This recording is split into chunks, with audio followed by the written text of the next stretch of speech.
ఎందుకంటే ఇవాళ sitting government ruling పార్టీకి చెందిన ఎమ్మెల్యే హైదరాబాద్ లో ఇవాళ వాళ్లకు బెదిరింపులు వస్తున్నాయంటే, ఎవరో చంపాలని ప్రయత్నం చేస్తున్నారని మీడియాకు చెప్పిందంటే, అంత ఓపెన్ గా ఉన్నప్పుడు మరి పేరు తీసుకోవాలి కదా ఎమ్మెల్యే గారు. పేరెందుకు తీసుకోలేదు? ప్రభుత్వం ఏం చేస్తుంది? ప్రభుత్వం వాళ్ళ సొంత పార్టీ ఎమ్మెల్యేని ఎందుకు రక్షించుకోలేకపోతుంది? ఇలా హత్యలు జరుగుతున్నాయి. సిపిఐ నాయకుడు గన్తోనే ఆయనని షూట్ చేశారు. మెదక్లో కాంగ్రెస్ నాయకుడు ఆయనని షూట్ చేసి చంపారు. ఇట్లా బ్యాక్ టు బ్యాక్ హత్యలు జరుగుతున్నాయి. అదే ఇక్కడ పోలీసులేమో మొన్న ఒక బ్యానర్ మా వాళ్ళు వేస్తే, ఏది దాంట్లో బొమ్మలు లేవు, ఏం లేవు, ప్రశ్నలు అడిగారు అంతే. ఈ స్కాములు అవుతున్నాయి, కుంభకోణాలు అవుతున్నాయి అనగానే పొద్దున బ్యానర్ పడ్డది, మధ్యాహ్నం కల్లా బ్యానర్ కట్టిన వాళ్ళను, బ్యానర్ డిజైన్ చేసిన వాళ్ళను, నిలబడి ఏపించిన వాళ్ళను అరెస్ట్ చేశారు. సరే చేసిరు, దాన్ని న్యాయబద్ధంగా ఎదుర్కొంటాం.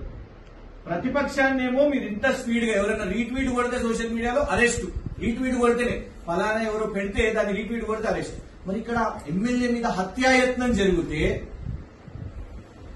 వీరేమో 50 మంది అంటారు. మీ మీడియా వాళ్ళందరూ కూడా 50 మంది నోటు పంపించారు. కానీ అక్కడనేమో మళ్ళా 6 బైకులు అని చెప్తారు. 6 బైకులలో 50 మంది ఎట్లా కూర్చుంటారు? 6 బైకులని పోలీసు వాళ్ళు స్పష్టంగా చెప్పారు. సీసీటీవీ ఫుటేజ్ రిలీజ్ చేయాలి. ఇక్కడ బ్యానర్ దగ్గరనేమో సీసీటీవీ ఫుటేజ్ ఆధారంగా మొత్తం అంతా అరెస్టులు చేశారు కదా.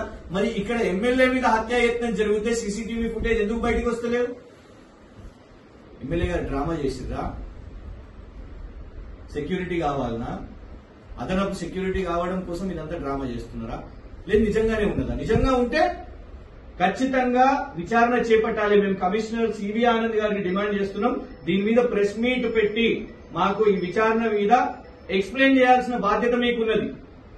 ప్రభుత్వంలో ఉన్నవాళ్ళు, మా దళిత ఎమ్మెల్యే, మా నియోజకవర్గం ఎమ్మెల్యే, ఆయనకి ఏమైనా జరిగితే ఎట్లా మరి? అంత హత్యాయత్నం జరిగినప్పుడు, అటెంప్ట్ టు మర్డర్ జరిగినప్పుడు వాళ్ళ మీద ఏం సెక్షన్స్ వేసిర్రు? అరెస్ట్ చేసిర్రా?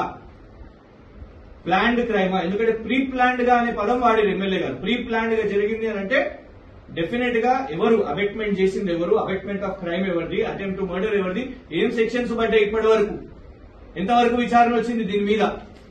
లేదు, ఇది కేవలం ఎందుకంటే సైరన్లు వేసుకొని వెళ్తూ ఉంటారు కాబట్టి. ఎందుకంటే నిన్న పోలీసు వాళ్ళు వాళ్ళ పొద్దున్న చెప్పే ప్రకారం ఏంటంటే సైరన్లు వేసుకున్నారు, వెళ్లే వాహనదారులకు ఇబ్బంది అయింది కాబట్టి అదేదో న్యూసెన్స్ లాగా అయింది అని పోలీసు వాళ్ళు చెప్పేబట్టి.